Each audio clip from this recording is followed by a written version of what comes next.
Perkenalkan, nama saya Sabrina dari Bandung. Saya akan menceritakan pengalaman yang tak akan dapat saya lupakan ketika mendaki ke Gunung Lawu Februari kemarin.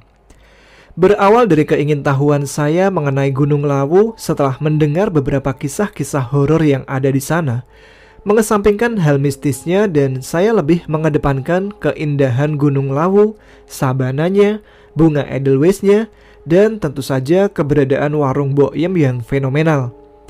Di samping itu, sebagai orang Jawa Barat yang sama sekali belum pernah menginjakkan kakinya di tanah Jawa, membuat keinginan saya untuk mendaki ke Gunung Lawu begitu besar. Saya pun menyampaikan unek-unek saya tersebut kepada pacar saya. Sebut saja namanya Satrio, seorang pria Jawa yang merantau di bumi Sunda. Ya udah, gimana kalau ulang tahunmu besok kita ke Lawu aja? Sebuah jawaban dari Mas Satrio yang membuat aku senang bukan kepalang. Namun di sisi lain, aku sedikit ragu karena aku tahu Mas Satrio mempunyai darah cepu dari ibunya yang banyak dikisahkan bahwa keturunan cepu dilarang naik ke Gunung Lawu. Hal itu juga yang membuat Mas Satrio sampai sekarang belum pernah naik ke Gunung Lawu, meskipun beberapa gunung yang ada di tanah Jawa pernah dia daki di masa lalu. Kamu yakin, Mas? Gimana tentang mitos keturunan cepu yang gak diperbolehkan naik ke Gunung Lawu? Tanyaku ke Mas Satrio dengan perasaan campur aduk. Insya Allah gak apa-apa. Dengan niat yang lurus dan memohon perlindungan Allah yang menguasai semesta, termasuk gunung dan makhluknya. Jawab Mas Satrio dengan senyuman yang membuatku yakin untuk melanjutkan niatku mendaki ke Gunung Lawu. Tapi baiknya jangan cuma berdua aja, Mas. Gimana kalau kita ajak Iqbal dan kawan-kawan? Usulku. Iyalah, nanti coba dihubungi Iqbal sama yang lainnya, jawab Mas Satrio. Saya pun menghubungi Iqbal untuk mengajak teman-teman yang lain juga mendaki ke Gunung Lawu. Dan terkumpullah 7 orang termasuk saya dan Mas Satrio yang akan melakukan pendakian ke Gunung Lawu. 6 laki-laki dan 1 perempuan. Tadinya ada teman perempuan lain yang akan ikut, tapi dia mengurungkan niatnya setelah dilarang oleh pacarnya. Kami lalu membuat grup WhatsApp untuk memudahkan diskusi dan perencanaan. 2 hari sebelum keberangkatan, kami berkumpul di sebuah kafe yang ada di daerah Antapani, Bandung, untuk mematangkan rencana pendakian, termasuk urusan logistik, peralatan, dan tentunya mengenai kendaraan. Akhirnya kami sepakat untuk naik melalui jalur Candi Ceto, dengan pertimbangan berbarengan dengan teman Iqbal yang kebetulan mengadakan open trip Lawu di hari yang sama. Disepakati bahwa kami akan berangkat dari Bandung hari Jumat setelah sholat asar, lalu kami akan melakukan pendakian pada hari Sabtu tanggal 13 Februari 2021. Fix ada 7 orang anggota pendakian kami. Ada saya, Mas Satrio, Iqbal, Ahmad, Ipat, Wildan, dan Tayo. Hari itu saya begitu antusias, karena di samping Lawu adalah gunung yang menurut saya spesial. Kali ini juga merupakan pendakian pertama saya di tanah Jawa. Karena sebelumnya saya hanya pernah melakukan pendakian ke gunung-gunung yang ada di Jawa Barat. Itu pun paling sering ke Manglayang dan Cikuray. Malam Jumat, semua perbekalan telah saya siapkan. Tapi entah kenapa, malam itu perasaan saya begitu tidak enak. Ada perasaan was-was dan tidak tenang dalam hati saya. Sebuah firasat atau apa? Saya coba mengabaikannya dan mencoba berpikir positif. Tapi malam itu, saya mengalami sebuah kejadian aneh. Ketika saya tidur, saya merasa kaki saya ada yang menggenggam erat. Dalam posisi masih terpejam mata ini. Sentuhan dari tangan di kaki saya begitu nyata terasa. Antara sadar dan tidak, saya coba membuka cengkraman tangan yang ada di kaki saya dalam posisi mata masih terpejam. Berat, dingin, tangan itu seperti tak mau terlepas. Saya lalu membuka mata dan melihat ke arah kaki saya. Tak ada apa-apa di sana. Saya lalu bangun dan mengambil air minum untuk menenangkan diri. Sejenak saya berpikir, apakah ini pertanda bahwa saya dilarang untuk melangkahkan kaki ke Lawu? Bodoh amat lah. Bismillah. Saya nggak mungkin membatalkan rencana secara mendadak. Itu akan membuat teman-teman yang lain kecewa, pikir saya waktu itu. Di samping itu, ego saya mendorong saya lebih kuat untuk mendaki ke Gunung Lawu tanpa mempedulikan apakah ini adalah sebuah firasat atau bukan.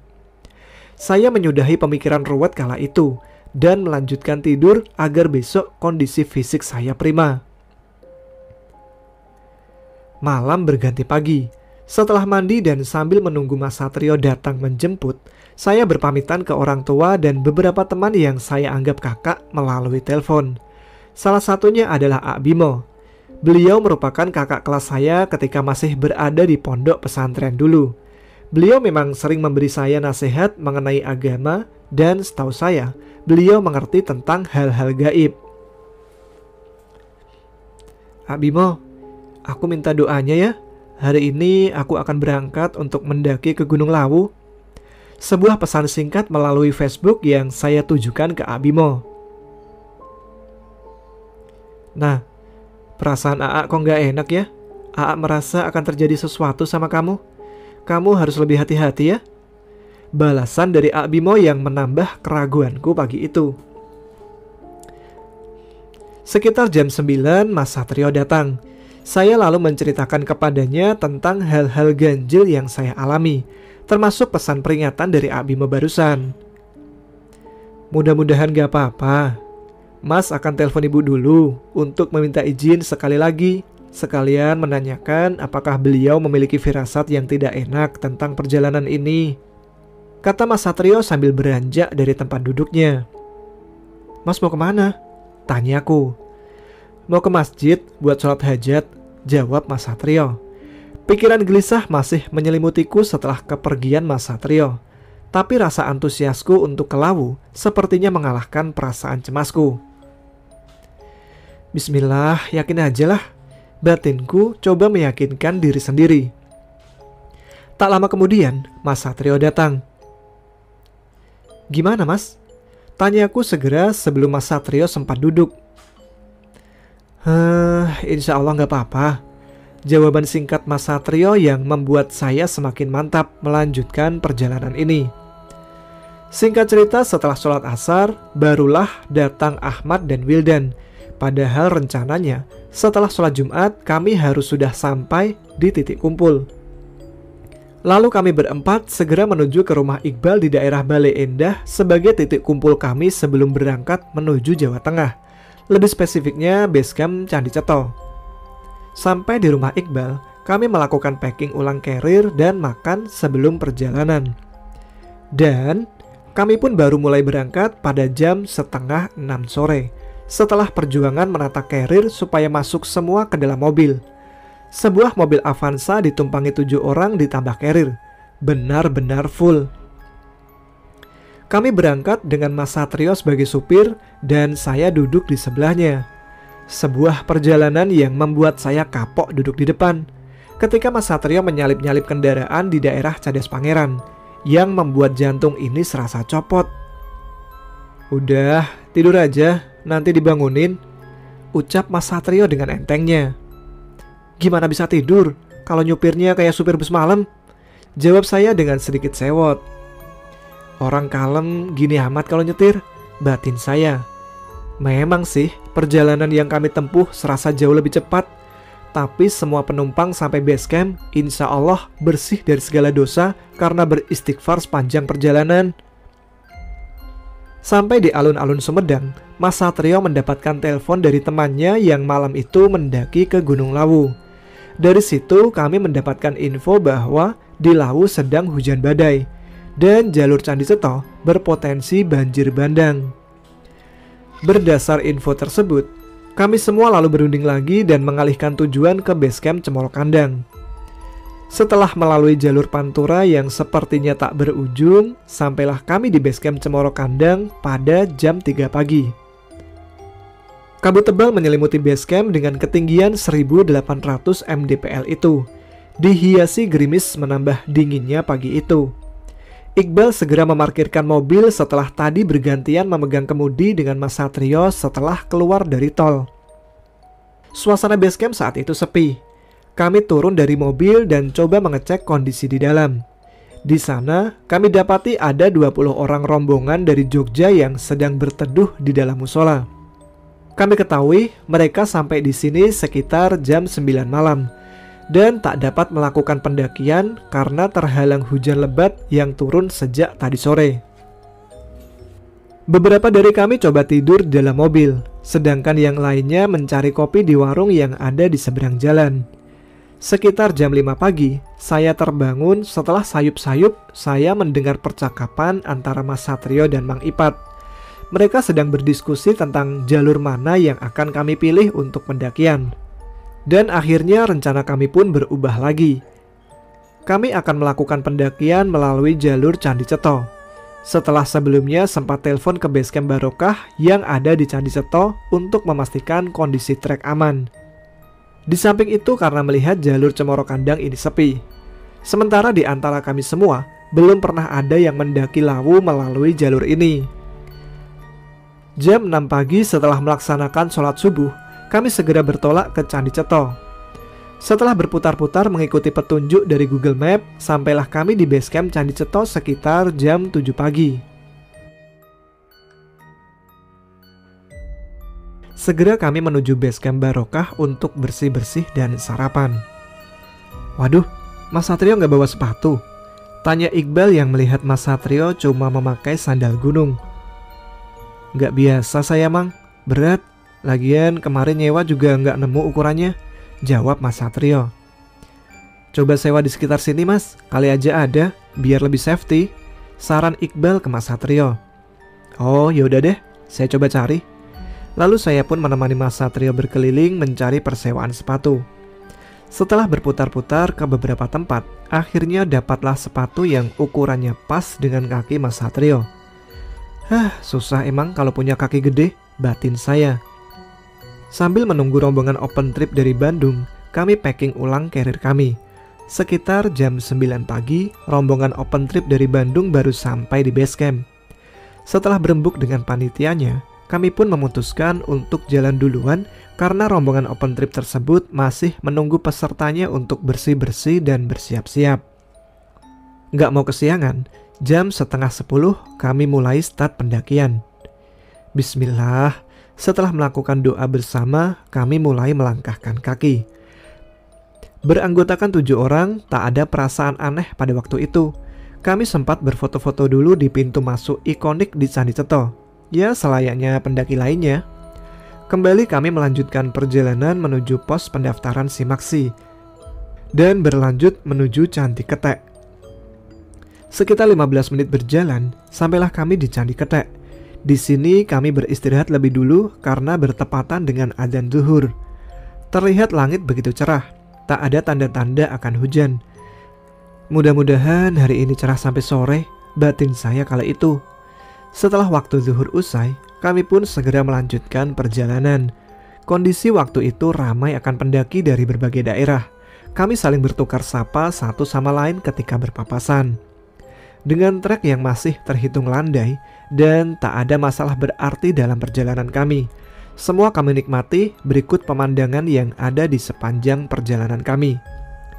Wildan, Ahmad, Ipat berada di paling depan, disusul saya dan Mas Satrio, dan di belakang ada Tayo dan Iqbal. Tak begitu lama, sampailah kami pada sebuah warung pada kiri trek pendakian, yang di sebelah atasnya terdapat sebuah sendang dengan beberapa mata air. Sedangkan di sebelah kanan dan agak ke bawah terdapat beberapa toilet. Kami memutuskan beristirahat lagi di sini untuk melaksanakan sholat duhur. Cukup lama kami di sini, mungkin sekitar 1 jam. Karena itu juga, rombongan open trip dari Bandung berhasil menyusul kami. Beberapa dari mereka pun ikut beristirahat bersama kami. Setelah kami rasa cukup, kami pun melanjutkan perjalanan kembali. Kali ini, trek sudah mulai sedikit menanjak, menegaskan bahwa kami sedang naik gunung, bukan sekedar jalan-jalan di mall. Beberapa kali kami break sebentar untuk sekedar mengatur nafas. Panas matahari siang itu membuat persediaan air minum kami lebih cepat habis. Tak lama sampailah kami di pos 1. Melihat tempat yang penuh akan pendaki lain, kami pun memilih untuk terus jalan sambil memberi salam kepada mereka. Langkah demi langkah kami pada trek yang semakin terjal, cuaca panas namun masih terhitung bersahabat. Menuntun langkah kami sampai di sebuah tempat lapang di bawah pohon rindang yang terdapat shelter berada tepat di bawahnya yang bertuliskan pos 2. Kami pun memutuskan untuk beristirahat di sana. Suasana teduh di bawah pohon besar, ditambah hembusan angin sepoi-sepoi membuat kami betah berlama-lama di sana. Tak ada hal aneh yang berhubungan dengan hal mistis, semua berjalan dengan normal. Meskipun suasana di pos 2 ini sedikit terasa mistis dikarenakan keberadaan pohon besar dan kotak dupa yang ada di samping shelter pos 2. Setelah menghabiskan waktu dengan bercanda-canda, kami segera bangkit dan melanjutkan perjalanan, meninggalkan rombongan open trip yang masih bersantai di bawah rimbunnya pohon pos 2. Trek dari pos 2 ke pos 3 bertambah curam, dengan jalan setapak berundak menyerupai jalur air. Saya jadi teringat kata teman Mas Satrio semalam, yang menginfokan kalau jalur Candi Ceto berpotensi banjir bandang. Masuk akal juga sih melihat jalur yang seperti ini. Jika terjadi hujan besar, pastilah air akan mengalir deras melalui trek pendakian ini. Kembali ke pendakian yang sedikit melambat, dikarenakan kami harus pandai-pandai mengatur nafas karena perpaduan terik mentari dan jalur pendakian yang menguras tenaga. Hingga sekitar jam 4:30 sore, sampailah kami di sebuah mata air yang mengalir deras dari peralon, yang menandai kami telah sampai di pos 3. Segera saya menuju ke sebuah warung yang berada di sana. Melihat ibu penjaga warung yang sedang menggoreng bakwan, saya pun segera memesan sepiring pecel dan bakwan plus teh hangat untuk memulihkan tenaga. Terlihat teman-teman yang lain sedang sibuk mendirikan bivak sederhana dari flysheet untuk tempat berteduh.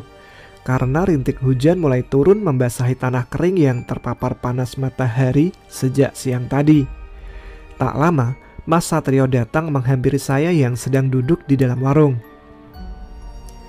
"Mau gorengan, Mas?" kataku menawarkan bakwan ke Mas Satrio. "Iya, nanti aja." "Makasih ya sayang," jawab Mas Satrio. "Gimana Mas? Kita lanjut naik sekarang atau nanti?" saya bertanya ke Mas Satrio. "Gini, tadi aku sama yang lain sudah berembuk. Kita memutuskan buat mendirikan tenda di pos 3. Soalnya hujan udah mulai turun dan kalau melanjutkan sampai pos 5 bakal ketemu maghrib di jalan. Kemungkinan juga di pos 5 penuh dengan rombongan open trip lain," jelas Mas Satrio. "Terus di mana tendanya?" "Itu lagi dicari tempatnya. Soalnya udah penuh juga sama tenda pendaki lain." Memang sih, terlihat di pos 3 saat itu penuh akan tenda para pendaki. Setelah mencari-cari, akhirnya dapatlah kami lahan untuk mendirikan 2 buah tenda. Waktu maghrib tiba. Beberapa dari kami segera menunaikan sholat maghrib bergantian di dalam warung. Setelah itu dilanjutkan dengan acara memasak makan malam di depan tenda. Diiringi riuh tawa dan nyanyian pendaki dari tenda lain membuat suasana saat itu begitu pas, hangat tawa, langit yang cerah, pemandangan lampu kerlap-kerlip membuat pendakian kali ini terasa sempurna. Jam 9 malam, kami sepakat untuk menyudahi acara ngobrol-ngobrol santai dan masuk ke dalam tenda untuk beristirahat.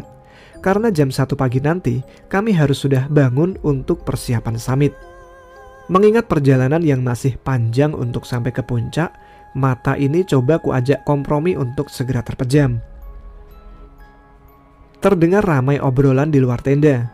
Ku buka mata, lalu kulihat jam di HP. Ternyata sudah jam 1:15. Segera saya bangun dan terlihat sudah ada Iqbal dan Ahmad yang sedang memasak mie instan. Kami lalu makan mie dan minum kopi sebelum melakukan summit attack. Sekitar jam 2, kami telah siap untuk melakukan perjalanan. Didahului berdiri membentuk lingkaran, kami melakukan doa bersama yang dipimpin oleh Ahmad. Disinilah saya mulai merasakan perasaan aneh itu lagi. Selesai berdoa, telinga saya seperti ada yang berbisik. "Udah, gak usah ikut naik ke puncak. Nanti bisa terjadi apa-apa. Lebih baik tinggal di tenda saja." Bisikan itu berulang-ulang di telinga ini. Tiba-tiba saya teringat dengan satu sosok. Roro Wisah. Sekilas tentang Roro Wisah. Dia adalah sosok gaib yang selalu mengikutiku. Kata orang yang paham sih, dia itu menjagaku. Walaupun aku tak pernah menganggapnya ada, tapi terkadang dia menunjukkan eksistensinya.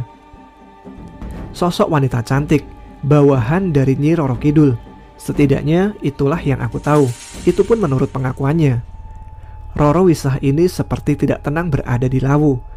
Selalu membisikiku untuk tidak melanjutkan perjalanan ke puncak. Tapi keinginan kuatku untuk melihat sabana dan makan pecel di warung Boyem membuatku tak menghiraukan bisikan-bisikan itu. Headlamp satu persatu kami nyalakan. Bismillah, kaki kami mulai melangkah. Wildan berada di paling depan, diikuti Ahmad, Ipat, Tayo, saya, Mas Satrio, dan Iqbal berada di paling belakang. Berjalan semakin jauh, perasaan saya semakin gak enak. Bisikan-bisikan Roro Wisah semakin mengganggu. Di samping itu, seperti ada banyak mata yang sedang mengawasi saya. Atau mereka sedang mengawasi Roro Wisah. Apakah makhluk-makhluk di sini tertarik akan keberadaan Roro Wisah? Pasti, itulah yang aku pikirkan saat itu. Beberapa kali kami berhenti karena Mas Satrio mengeluh sesak nafas. Saya melihat mukanya pucat, beberapa kali memegangi perutnya. Trek semakin curam waktu itu. Waktu di mana saya memutuskan untuk berhenti melanjutkan perjalanan. Pikiran saya kacau. Ego saya berkata saya ingin sampai ke puncak. Tapi perasaan ragu karena bisikan dari Roro Wisah semakin kuat. Di samping itu, melihat kondisi Mas Satrio, saya semakin ragu. Apakah dia kuat? Saya takutnya di tengah perjalanan dia memutuskan berhenti. Di saat ke puncak masih jauh, sedangkan kembali turun pun sudah terlalu jauh pula. Ketika sampai sebelum pos 4, saya dan Mas Satrio memutuskan untuk kembali ke tenda dan tidak melanjutkan perjalanan. Sebenarnya teman-teman yang lain sangat menyayangkan. Namun bagaimana lagi? Keputusan ini sudah saya pikirkan dari tadi. Kelima teman saya lalu melanjutkan jalan ke puncak, sedangkan saya dan Mas Satrio berjalan turun untuk kembali ke tenda. Dan mungkin saat seperti inilah yang ditunggu oleh makhluk halus penunggu Gunung Lawu, di mana yang sedari tadi hanya mengawasi kami ketika kami jalan bertuju, sekarang seperti menjadi kesempatan mereka untuk menunjukkan eksistensinya. Perjalanan turun dimulai dengan headlamp terpasang masing-masing di kepala kami dan satu senter dibawa oleh Mas Satrio. Kami berjalan perlahan mengikuti trek sebelumnya. Namun entah kenapa, beberapa saat setelah itu headlamp yang saya pakai perlahan meredup. Padahal baterainya baru saja dipasang. Akhirnya saya meminta kepada Mas Satrio untuk menerangi jalan saya menggunakan senter yang dia bawa. Mas, tolong senter tepat di kakiku aja ya. Jangan ke yang lain, apalagi ke sekeliling. Pintaku ke Mas Satrio yang diiyakan olehnya. Perjalanan berlanjut. Menuruni trek yang cukup membuatku kesulitan melihat dalam gelap. Mas Satrio berinisiatif untuk berjalan sedikit di sampingku untuk memberi penerangan lebih ke depan. Tapi ternyata keputusan itu yang membuatku marah-marah ke dia. Bagaimana tidak? Ketika dia tidak sengaja mengarahkan senternya ke sebelah kananku. Di sana, cahaya senter menyinari tepat sebuah makhluk yang sedang duduk. Posisi makhluk itu tepat di depanku, berada di sebelah kanan jalur, di samping sebuah pohon. Nampak sesosok wanita yang sedang jongkok, mengenakan pakaian serba putih, dan yang paling membuatku kaget adalah wajahnya tersorot senter dan sedang menatap ke arahku. Wajahnya hancur dengan kondisi bola matanya keluar dari tempatnya dan masih menggantung dengan urat-uratnya. Bola mata itu berputar perlahan, lalu pelan-pelan tertuju ke arahku. Aku yang kaget mencoba untuk tetap diam dan terus berjalan. Aku gak mungkin cerita hal ini ke Mas Satrio, karena aku gak tahu bagaimana reaksinya nanti. Karena setauku, menurut pengakuannya, seumur hidup Mas Satrio tak pernah melihat makhluk halus. Aku mempercepat laju kakiku. Posisi Mas Satrio berada tepat di belakangku. Dan lagi-lagi, Senter yang harusnya diarahkan tepat di kakiku, malah dia arahkan sedikit ke atas, mengarah tepat ke sebuah pohon yang ada pas di depan mukaku. Karena memang ketika turun, posisi Mas Satrio lebih tinggi, jadi cahaya senternya menerangi ke atas pohon yang ada di depanku. Di sana ada sepasang kaki yang menggantung, terlihat bergoyang-goyang seolah sedang ongkang-ongkang kaki. Aku gak berani melihat lebih ke atas, karena saya yakin itu adalah sosok kuntilanak atau bangsa sejenisnya yang pasti seram penampakannya. Spontan saya langsung menunduk dan dalam keadaan ketakutan. Saya gak sadar membentak dan memarahi Mas Satrio dan memintanya untuk menyorot ke arah kakiku saja, jangan kemana-mana. Ya, walaupun aku tahu sebenarnya niat Mas Satrio baik agar pandanganku ke jalur lebih luas, tapi sayangnya dia nggak tahu apa yang saya lihat. Tiba-tiba langkah kaki saya berhenti ketika cahaya redup dari headlamp saya menyinari sosok yang berada sekitar 2 meter di depan saya. Seorang lelaki menggunakan busana khas Jawa garis-garis memanjang, lengkap dengan belangkon, sedang berdiri tepat di sebelah kanan jalur dengan wajah pucatnya. Wajahnya terlihat memelas, ngeri, tapi mau tak mau saya harus melewatinya. Bismillah, saya mempercepat langkah saya sambil menundukkan pandangan. Ketika saya lewat tepat di depan sosok itu, untungnya dia cuma terdiam dan tak melakukan apa-apa. Ada banyak makhluk yang sedang menatap kami pada saat itu. Entah itu yang bergelantungan di atas ataupun di balik batang-batang pohon di sekeliling kami. Saya hanya tertunduk sambil berharap agar cepat sampai. Jangan disorot, batin saya. Dan akhirnya sampai juga kami di tempat di mana tenda kami berada. Segera saya masuk ke dalam tenda dan mengenakan sleeping bag lalu kembali tidur. Sedangkan Mas Satrio terlihat memasak air sambil berjaga di depan tenda. Gak lama saya pun terlelap. Singkat cerita, pagi pun tiba. Kami berdua sarapan di warung yang ada di pos 3 sambil menunggu teman-teman turun dari puncak. Sekitar jam 1 siang, Wildan turun duluan. Lalu lanjut Ipad dan Iqbal. Setelah itu, selisih 1 jam barulah Ahmad dan Tayo. Kami pun lanjut masak makan siang sekalian menghabiskan sisa logistik yang ada. Setelah makan, teman-teman yang tadi ke puncak tidur sebelum melanjutkan perjalanan untuk turun ke base camp.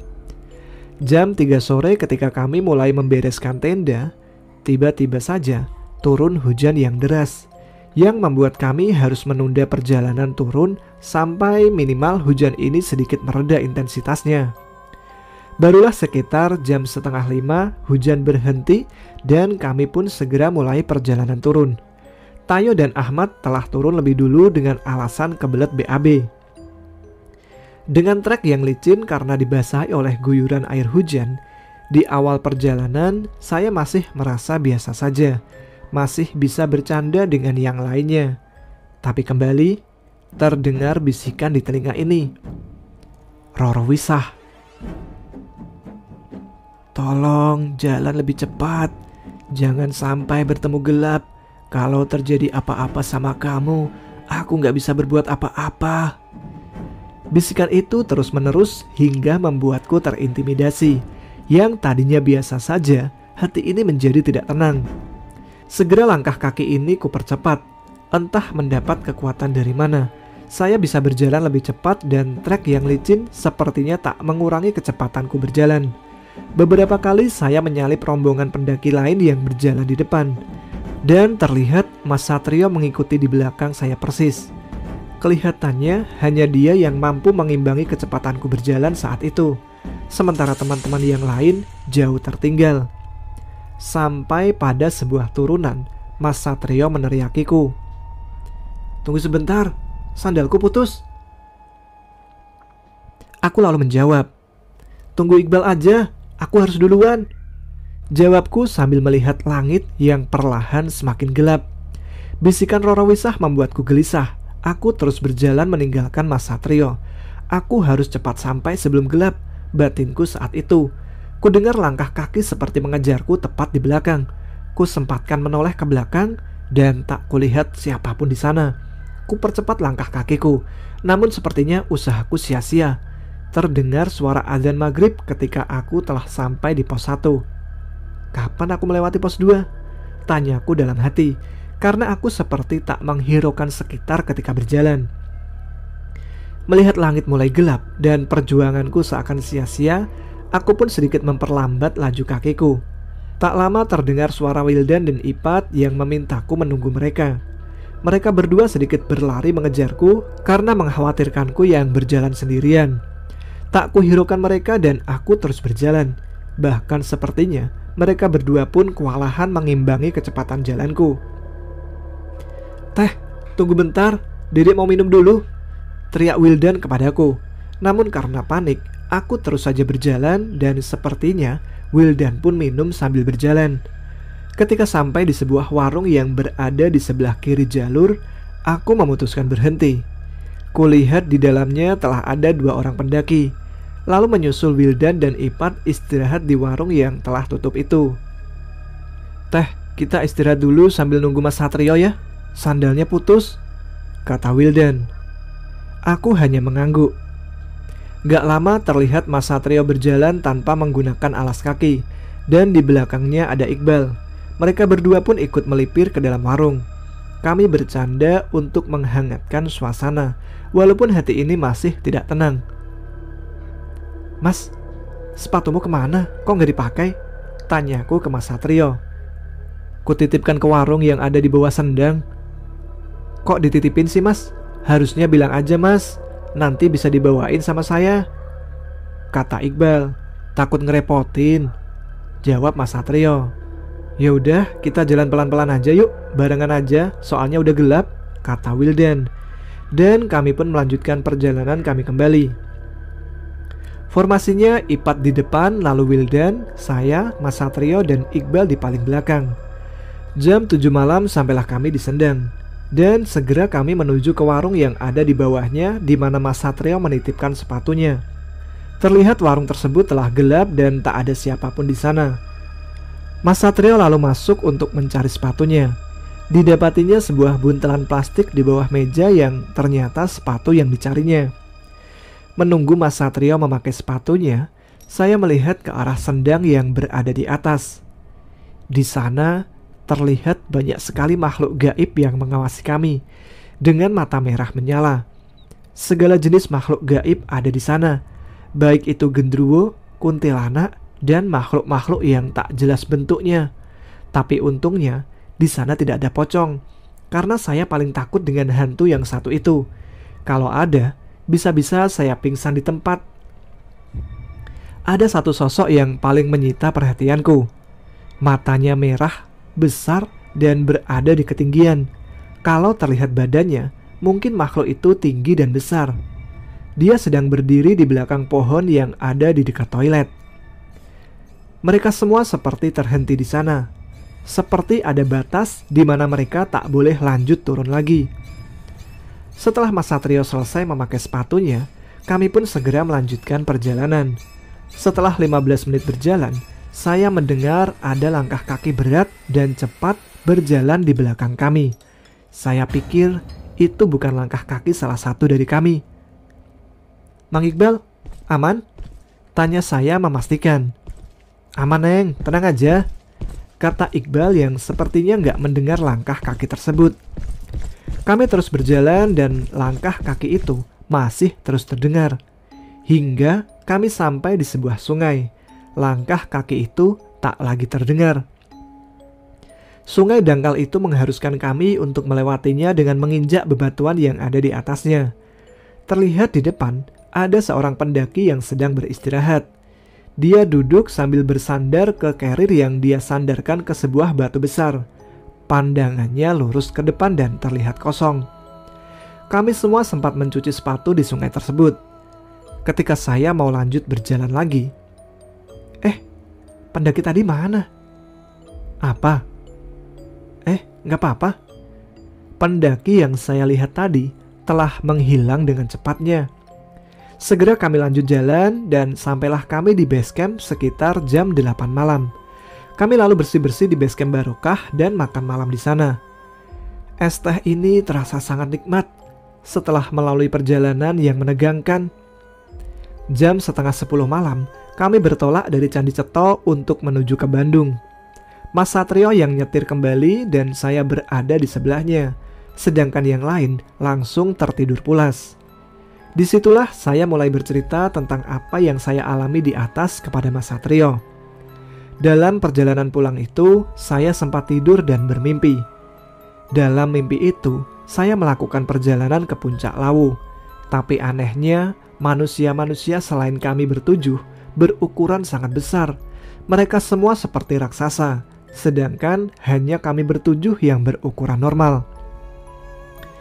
Ada hal yang belum diceritakan oleh Mas Satrio waktu itu, bahwa ketika dia tidur sebelum melakukan summit, dia bermimpi sedang berada di atas gunung dengan kondisi badai dan kabut. Di sana dia hilang arah dan sendirian.